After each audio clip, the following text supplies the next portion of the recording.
Hello and welcome to this quick look at an applied atom economy question using the pharmaceutical synthesis of aspirin. So what this question requires you to do is use the atom economy formula but apply it to displayed or partially displayed formulas so you can work out the relative molecular mass of each one. So to get the MR of the desired product, we need to identify the desired product, obviously as aspirin. The first thing to do is to convert all the displayed skeletal formula products into molecular formulae, because that allows you to work out more easily what the MR is.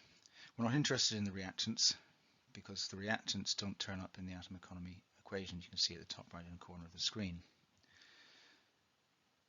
So obviously aspirin is C9H804, and the side product at the bottom is ethanoic acid, which is C2H4O2. I haven't done the same thing for HCl because obviously that's just HCl, isn't it? So the next thing to do is to work out the molar mass of each of these products.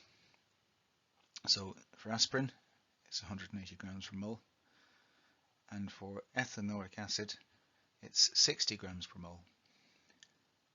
And then finally, use these to calculate the atom economy of each process using this equation up here. So if we call the acylation with ethanoyl chloride process 1 and the acylation with ethanoic anhydride process 2, just for simplicity, and not forgetting of course that we've got the HCl to consider, so that's 36.5 grams per mole. For process number 1, our acylation with ethanoyl chloride, you simply plug in all the numbers, so 180.0 is going to be this number, and 180 plus 36.5 is going to be this part of the expression. Multiply that by 100 and you get 83.14 ... To truncate the long number, or round it even, to 2 decimal places, you get 83.14%. Doing the same thing for acylation with ethanoic anhydride, or process 2 as I'm calling it, that gives us 75.0%. So clearly the second process has the lower atom economy because more of the original atoms ended up in the waste product than was the case in process 1. So in process 1, the waste product was a small molecule. In process 2, it was a bigger one, so more of the original atoms over here ended up in the waste product, which as it stands is ethanoic acid.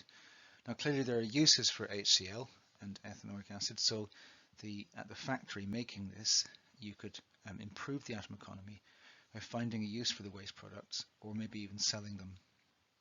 So then they're no longer waste products, they're desirable products. So therefore that would push the atom economy up to 100%, which is more economical. It's also more environmentally friendly because it means you don't have to get rid of the waste products or dispose of them because you're making a use for them. Okay then, hopefully this has been a useful look at a rather applied example. Until next time, thanks for listening and see you soon.